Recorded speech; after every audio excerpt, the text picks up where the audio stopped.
Hello everyone, my name is Alvaro Gonzalez and I'm a third year PhD student. Hopefully by the time you view this presentation, I will be a third year PhD candidate. So this is a short paper presented at the 2018 ICES conference in San Francisco and it's called Smart Contracts and Their Identity Crisis.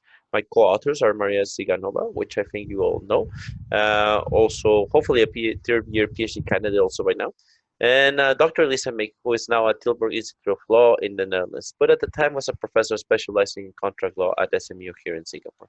I would like to thank the program chairs for inviting me to give this presentation at this year's Computer Research Week here at NUS, and a special thanks to Jiang Huang for facilitating my participation in this series of talks. Um, so, if there's one takeaway I would like you to have from this talk is that smart contracts are usually not contracts. They can be, but if you find a smart contract somewhere, it is very likely that it is not a contract, at least not in the legal sense. So why did we do this? We got interested in blockchains first and then in smart contracts. What they did, what they were for, and what were they really? And we found that we couldn't really find a clear answer. So we figured that this being a bit of a hot topic, if people were going to do more serious research about it, they would benefit from having a common terminology, and that this would contribute to the production of more rigorous research. Now, there are many discrepancies on what a smart contract is, and we believe that this goes back to the original definition and perhaps fundamental misunderstanding of what a contract is and how it works by Nick Szabo back when he defined smart contracts in the mid 90s. This cannot be really read in the definition he gave, but more in the way that he liked to present them. So he liked to use the analogy of vending machines as an example of a smart contract, as sort of grandfather of smart contracts, if you will. Now, a vending machine is just an offer to sell goods. It does not imply a contract. The action of someone putting money to the vending machine and pressing that button, that would be the contract. Just the same way that if I stand in a corner trying to sell orange juice, uh, that would also not imply that I'm having a contract with each passerby. It just means that I'm offering to sell those goods. Now, regardless of what Shabo said, we decided to first go to the more established literature to first have an understanding of what a contract is. The key concept in a contract is intention and also consideration. Um, Intention is just the willingness of the parties to exchange something. And consideration is a bit of a concept in itself, and in very simple terms, it can be described as something of value. Lawyers don't like to use the word value because it also means that you have to be able to quantify it or value it. And consideration is you don't necessarily know what the value of what you're trading is, or you cannot quantify it. You just know it's worth something to you. Um, but contracts, there in a contract, there's no need for a signature. There is no need to have anything written or any sort of record. Now, in contracts to contracts, in smart contracts, there is always a record. In fact, that's what they fundamentally are, even if they're not a contract, because they're in a blockchain. Everyone has a copy of that ledger, not just the stakeholders. Therefore, there is no need to trust the central authority. Trust is not concentrated but distributed. If I suspect that my counterparty is trying to forge the contract or try to change the terms, I only need to go to the blockchain, download it, and see what the original contract said.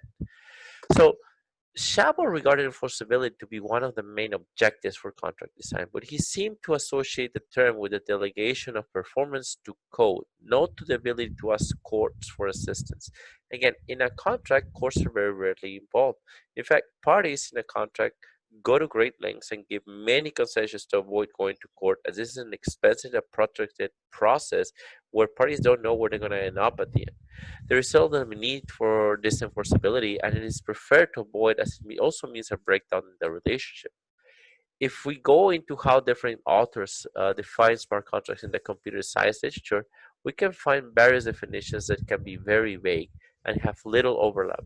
The problem is that there is no definition that is more widely accepted than others. There are a couple of concepts that do seem to emerge more often. These are self-execution and enforceability. Enforceability is used in a technical, not a legal sense, and seems synonymous with self-execution. Enforceability has been also obviated to the fully funded assumption. Technically prevents that parties from breaking the contract. Now, just to explain very fast what that is, uh, The fully funded assumption is that if I engage another party, let's say a web developer to produce a web page for me, and we have a smart contract where we only pay him once he delivers the access to that website with all the keys and passwords and all that. Uh, let's say that the web designer um, didn't finish I don't know, he died, or let's not kill him, let's say he eloped with his girlfriend, or I don't know, he's doing something and he's not answering my emails or my text messages, he's just not doing his job. And okay, so he's not getting paid, the smart contract's not liberating the funds, but I don't have my web page either, and I cannot get my money back from the smart contract either. So that money is out of the system, if you will. It's irretrievable. So, also, for example, another popular definition of smart contracts is that advocates of smart contracts really like to use is the one proposed by the Tapscots. They basically say that a smart contract is software that mimics logics of of a contract, but currently there is no coding language that can fully achieve this. Risius, for example, proposes that smart contracts change the nature of relationships, and while this is possible under very strict set of circumstances, the simple fact that of implementing a smart contract will not be able to change those relationships. In fact, it is the nature of the relationship between parties that enables the implementation of the smart contract, not the other way around. Um, so let's just work out a little bit how a contract and a smart contract work conceptually. In a contract, first there is the formation stage, during which parties agree on the terms of exchange, price, we haggle, and on contractual subject matter. Let's say that I wanna buy a football signed by Leo Messi, and I'm gonna pay $1,000, and we haggle it. So in some instances, contracts are what we call executed. In a legal sense, execution is a part of the performance stage, and it means that after the formation stage has been completed, i.e., we reach an agreement, we decide to create evidence of their agreement by putting into writing and signing it. Execution, as a legal term, refers to the creation of a formal document. Um, Now, performance actually includes the exchange itself. I trade a football, I get the football, I give the money away. Enforcement only occurs only if the stage does not comply with the terms agreed at the formation stage, and it involves a resolving authority, courts of law or arbitrators. Uh, I don't know. I didn't get my football. I'm going to tell your mom about it, right? So neither execution nor enforcement stages are necessary in the contract. They don't necessarily happen. So we differentiate execution from performance because all smart contracts have these characteristics, and promise and enforcement is no longer necessary as it is implied. So now in smart contract, there is also a formation stage, but this cannot be observed and recorded in a blockchain. They just got completely different thing. The invocation of a smart contract requires either calling an existing one on a blockchain platform or creating a smart contract. Since not all counterparties might be familiar with coding and templates might not be sufficient to automate all variations of an agreement, there is a need for an intermediary that translates an agreement into code. In such instance, however, the problem of trust reappears because parties now need to ensure that the code reflects the original intention and it is correctly written. In effect, instead of trusting lawyers, parties need to trust coders. Maybe people are just more comfortable trusting coders instead of lawyers, but that's a different thing. So, to better comprehend the applications uh, and how smart contracts work, at the street level, not just in literature, and find more about their potential limitations, we decided to conduct an empirical study and utilize a ground material approach by looking into practitioners. We conducted face-to-face semi-structured ladder interviews with specialists involved in smart contracts from the legal, finance, and logistics industries and functions, and we examined the different levels of adoption of smart contracts in different fields. So this is a short paper, so we have only 5 interviews. One is by a cryptocurrency entrepreneur. Another one guy is a digital evangelist in a large multinational bank. Another guy is a corporate lawyer that specializes in initial coin offerings and bringing compliance into startups that deal with blockchains. Uh, David was working at the Monetary Authority of Singapore and is in charge of all things related to fintech there. And Ernesto was in trade finance in the logistics financial company. So these were people that were both in both business and IT functions, and they had a really good understanding of what smart contracts are, their capability and their capability in a business setting. David, for example, gave a very precise definition of a smart contract. He said it's a way to auto execute predefined conditions in a distributed ledger. Ernesto said it was a transactional database known by everyone and controlled by no one. Adam mentioned that smart contract is a protocol to execute agreements. Charlie just said it's just a piece of code. So it was interesting to note that Adams referred to, or people who were more comfortable in legal terms or had a more legal background, referred to smart contracts from the legal definition, and people who had a more technical background referred to smart contracts. Um, People who were from the legal point of view referred to smart contracts in computer science definition. They were not completely comfortable to define them in the terms that they were more comfortable with. So this is something to look into perhaps and get more data on. So, anyways, their understanding of the technology in general didn't seem to be a problem. Adam was the most enthusiastic by far and contended that the technology will disrupt the way lawyers participate in contracts, and illustrated his view with a graphic metaphor that law firms would be eliminated as horses were replaced by steam engines. When we asked how would people get a smart contract, he said, well, the same way we now find a doctor or a lawyer, by recommendations and reputation, and if the smart contract fails, people should take responsibility for the consequence of their decisions they made. Um, but however, he admitted that the technology is currently incapable of producing complicated contracts. Um, he, the remaining interviewees thought that smart contracts would have a more limited effect on their fields, and they saw potential for them, but only in repetitive functions, even the legal field, but only those that would be standardized, hardly standardized functions. So, the impact of control law, or interviewees had varying perceptions of potential for legal disruption, but they did agree that there was a potential for disruption, again, in repetitive functions.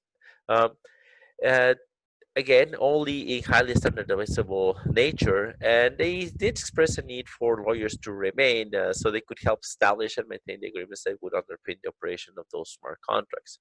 So now for potential application, there's multi-signature wallets currently existing, and some days street level applications are being imagined.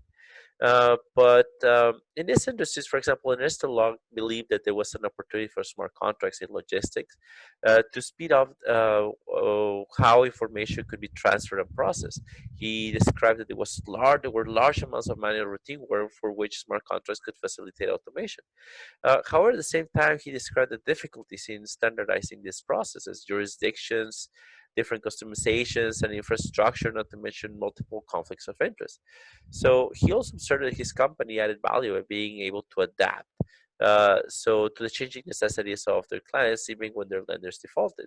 So that's why we're successful, he said, because we are very flexible. Our interest is to have long-term relationships, and if our client runs into trouble, we sit down, we discuss it, we agree to something, and we just let the old contract default. Whether it's a normal contract, a smart contract, we just give them new terms. Um, so for constraints, giving on, we said, okay, regarding the context, they generally emphasize the complexity of the industries they work with. They discuss the smart contracts use cases being explored with the respective industries, expressing concern about the feasibility, pointing out various issues, how the technology could be implemented, who would own the service, and stuff like that. So Adam mentioned it was just a matter of time before smart contracts overtake all kinds of written contracts, would qualify his answer that just programming technology is very far from being able to do that. So it's going to take a very long time to reproduce natural language. So David Finn highlighted that auto execution to be a critical problem, not with the implementation, but with the spirit of the technology. He explained that for auto execution to work, it requires fully funded transactions, which work by temporarily excluding value from the system. Auto execution is convenient for spot or immediate transaction as it settles them faster, but problematic if they are not immediate. But most importantly, it cripple the ability to receive credit or to take risk. This problem transfers to other industries as well, for example, manufacturing, logistics, uh, or anything that has mutually agreed deferred payments or payment terms. This is just a necessary financing tool that the fully funded assumption takes away. Um, so more constraints, for example, immutability also presents its own challenges. Charlie Law, not only by making the chain immutable to changes, the smart contract removes flexibility from quite natural to contract law due to the interpreted nature of contracts. So, from his perspective, relationships between parties, even secure by a contract, tend to evolve with time, and terms and conditions might be subject to change. So, contracts are sometimes left vague on purpose just to be able to have that wiggle room. That vagueness was not a bad thing. Um, and several of our other interviews make similar points. For the finance industry, for example, immutability also means a difficulty to reverse transactions. David Finn suggested redundant checks for inputs would be needed just to check that the input was okay before it got to the blockchain. So if you have a trustless network, immutability means that you do not know who the other party is. So you cannot reverse a transaction because you cannot obligate the other party to reveal who they are. So you don't even know who they are. How can you reverse it? So there's also problems with compliance, like anti-money laundering, that sort of thing, right? So he suggested, in at least in his industry, you have to have a permission blockchain, maybe even with a central authority, which is quite doable. That's a different situation. So that's a short discussion. So let's just go back to Szabo. So Szabo's understanding of a contract creates a belief that smart contracts could guarantee performance, enforcement, and payments by mimicking the logic of a legal contract. However, smart contracts lack a non-digital enforcement mechanism, so the creation of an external legal agreement is necessary to facilitate the use of the technology. I.e., you still need a contract. So smart contracts may guarantee performance, assuming immutability, and pre-funded transactions aim to limit ambiguity and risk under narrow conditions. But this is not exactly what you always want. In fact, a lot of times you really don't want this. So concluding, the majority of smart contracts are just simply not legal contracts. The use of legal term contract distorts the understanding of both researchers and practitioners.